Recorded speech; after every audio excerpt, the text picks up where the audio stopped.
byose yarabishize ko nategeza kora icyaha na kimwe ndamwegera ndasenga jewe umunyabyaha nizigiye icambwiye iwe mahoro yacu iyava kagenda yo muri ubu bugingo ono mu buzoza.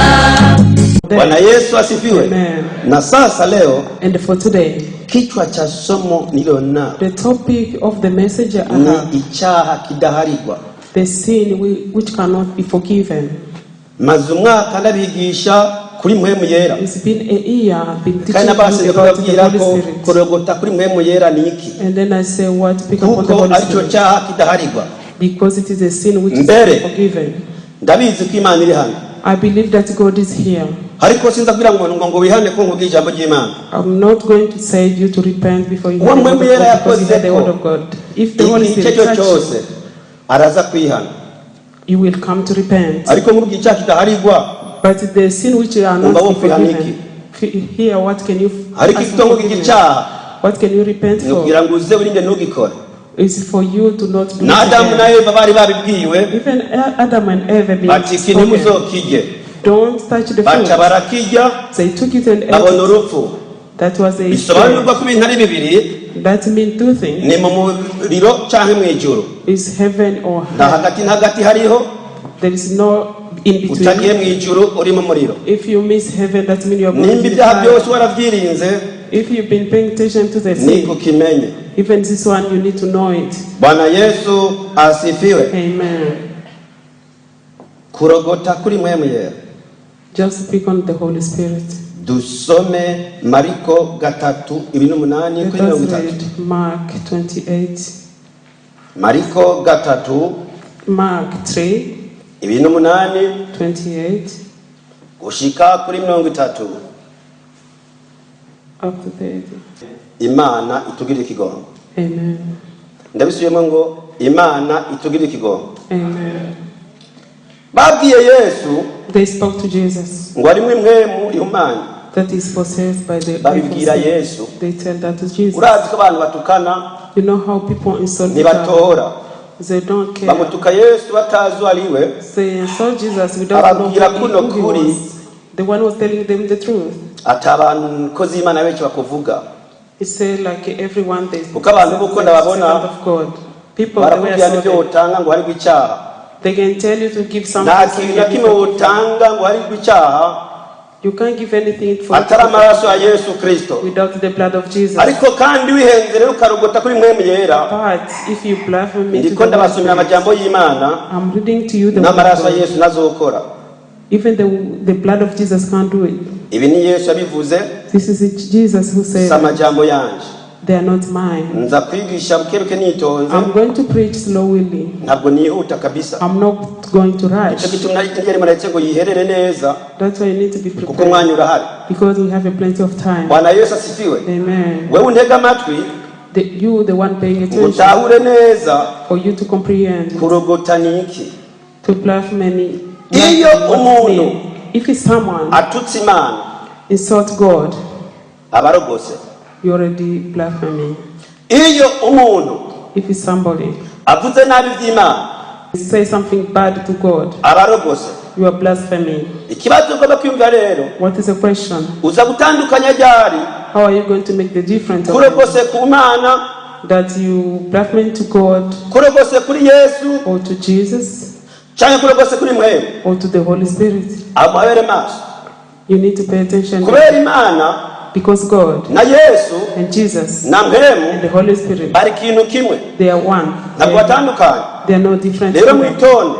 So you need to pay Amajambo attention. y'uvuga The word you say. hari uzotahira hano.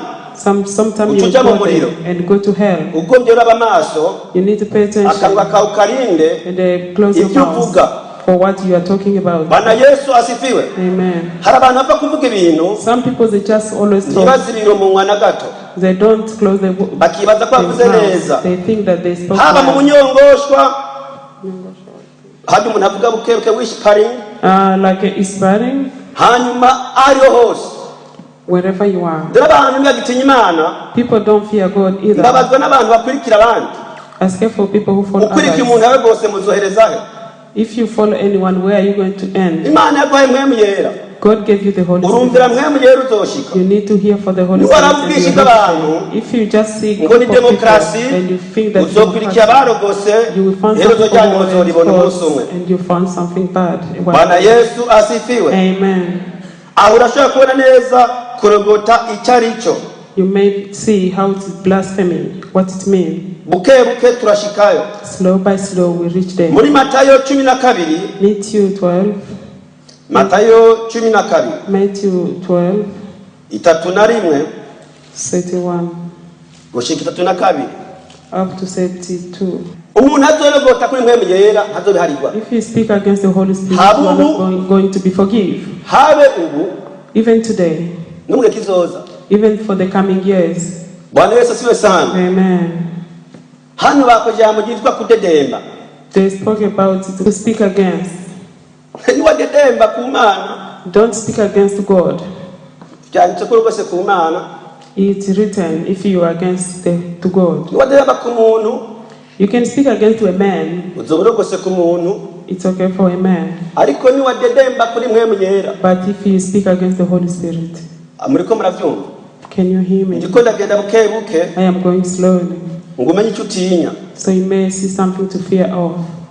sinifuje gutanga uburorero I'm not going to give you this example kuko uburorero abantu bafata ubwo nyine gusa because that is the people pick on bakibaza icyo bisobanura.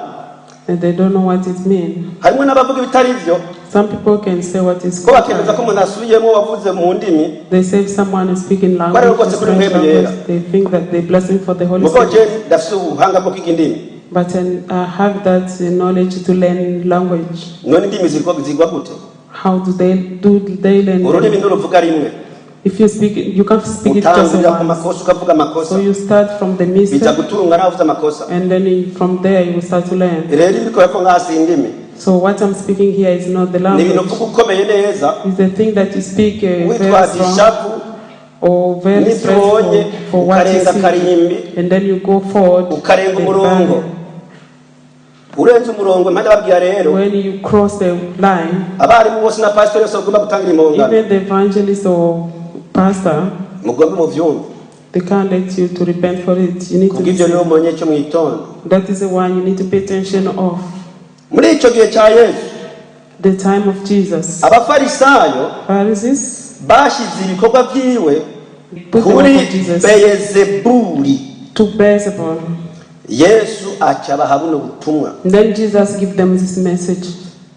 abafarisayo bamaze kubyumva When the Pharisees heard it, bavuze ngo uyu ntashobozwa n'ikindi gusenda abadayimoni atari beyezebuli they said umukuru w'abadayimoni. this one can't be happen to kuko anyone yesu yakora if ibitangaza he's not byinshi. possessed by the evil spirit. bamwe bavura amaso Some of them he opened the eyes. akavurunga utwondo mu mate He just mix up the agasiga abantu salt bagakira. and they apply it on the eyes and they will be uwo bikora healed. no munsi ibyo mwavuga murabizi. If somebody does it today, I know people will say something. bwana asifiwe. Amen. afite byinshi agenda nakongera akora kimwe gusa. He didn't do only one thing. ariko wosoma bibiliya If you read the Bible, agako ibyo bibiliya yavuze if you just read the Bible and then do what is by'ukuri ibyo written mwavuga in, murabizi. you know what you will say. ariko imana yaturinda natwe But God is taking care of us. ntacyo tuma turogotesha abantu. There's nothing can make us be against. ariko ijambo ry'imana ko turizi The way we know the word of God. umwanya wose ukwezi gukora icyo imana igombye Anytime you can do the will of God, urahitamwo gukora icyo imana igombye. you have to choose to do the will of God without seeing ariko people. mu bwenge But in the knowledge, atamana igutumye if God didn't send you, ntacyo tumukora ivyo. you can't do it. bwana asifiwe. Amen. ndashika ahantu ndabereka amajambo agumye. I reached a place and I showed ntabwo you tugomba kuma mu powerful y'abana word. We are not going to stay on the word hasi muri Sunday children school. words. Here is not for Sunday school. bwana asifiwe. Amen. turava mu y'abana tukajya mu y'abakuze. We have to get from children rero school to warasibye the abana elder school. atayuzi If you just Ugomba jump kubiga byose from by'abana the biga. children and then to the adults, but you need to learn all nabo of nyine them biga ijambo ry'imana. because they read the word of God ijambo too. ry'imana ry'abana ugomba kuryiga From the children Sunday school, you need to kugira ngo learn it noneho uzoronke n'ibyo ureresha abana bawe. so you may get something to teach for your kids. Bwana asifiwe. Amen. Rero twirinde kurogota kuri mwemu yera. You have to be careful by speaking against the Holy Spirit. Luka 12 Luke 12 kuri 10. up to 10. Umwana w'umuntu ninde? Who is the son of man? Umwana w'umuntu. Iryo murarizi ko Yesu yagihaye keshi. You know that Jesus spoke about it a lot. Namwe muri abana b'abantu. You are a child of someone. Ko muri abantu. Because you are human. Icyatuma Yesu akoze iryo jambo. Why Jesus spoke about that? Yaricisha bugufi. He used to humble himself. Kandi yarikoresha. He used the word. Ntiyari bwemere ko amufata. He didn't want people to. Nicyo cyatuma avuga imigani ntibayumve. That's why when we say avuga n'umwana w'umuntu ntibamenye uwo wavuze. He spoke about ariko yivuze. Amen. But he spoke about himself. N'ubu tuvuga umwana w'umuntu azozira. A son of man when he will come. When a child of man will come, we know that Jesus will come because he was a man to come to save us. If you just speak against him, you didn't say that I didn't know about it. I saw that day of judgment. If you make a sin without knowing, you will be charged about that. If you sin before the they will find the people to read it for you. Amen. Don't say I don't know about it. If you want to learn on them and take care of them, if you don't have time, you will know that time. If you don't have a time, you will be judged there when the time comes. There is no pastor who will take his wife. There is no evangelist who will take his believer before he speak against the Holy Spirit. Because all sin can be forgiven. The word God gave me is to tell people how to repent. But for here, be careful. Be careful of this one. To say that you'll be forgiven. If someone speak against the Holy Spirit, if you want, you agree in peaceful. Let me jump on the harder one. I try to teach you from Hebrew chapter 6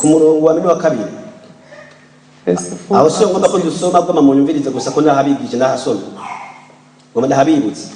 I just remind you, we are going through the hard word after that. It says this. Nuko rero turengane ibya mbere bya Kristo. Twigire imbere ku byo gutunganywa rwose. Twoye gusubira gushiraho itangiro ryo kwihana ibikorwa by'imfagusa no kwizera Imana no kwigisha ibyo kubatizwa n'ibyo kurambikwa kw'ibiganza n'ibyo kuzuka kw'abapfuye n'ibyo gucirwa kw'iteka kwe bidashira. The place I'm speaking about, I just remind you that I taught you about I said that there is a teaching of little kids through spiritual. But someone who is coming in the church, they teach about the word said that let us move forward for that to fix us ourselves. Let us start to not spend time on the repenting. When the kids have been taught the first time, they teach them how to repent. I know you know that. They will be taught how to believe God. Or are not new for you. They taught them about baptism. I think all of you already baptized. They've been taught how to lay the hand on their head. You see how we pray for people, lay the hand on the head.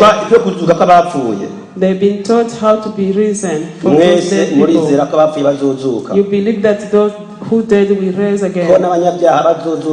Even the sin people will rise for the fire. No one doesn't know about it. You believe that there is a judgment. Ibi rero ni basic, ni by'intango. This is like a basic of. Nabwiye ngo ni basic element. I told you it's a basic element. Iri mitanguri. This is the basic. None tuguma hanyene nituduge kubikomeye. Do you want her to remain here without imyaka 10 tuguma hanyene? For 10 years, just remain there. Hariho abo bakaguma muri yashura kadurura. Some people they want just to. Ariko hariho abandanya. But some people want to move forward. Bwana Yesu asifiwe. Amen. Abagomba kubandanya mu nyumvirize rero. People who want to move forward, please listen to. Abagomba kubiguma mu gusubira babujije. Those who want to remain there, it's okay. Don't stop them. Ni mu bigume muko nyene. You can remain there. Ariko ababimenye bakabinonosora. But those who knew it and know how to use. Ni mumvirize ni. Take care of them. Just here for this one too. Ngaha aho tugeze. The place we reach now.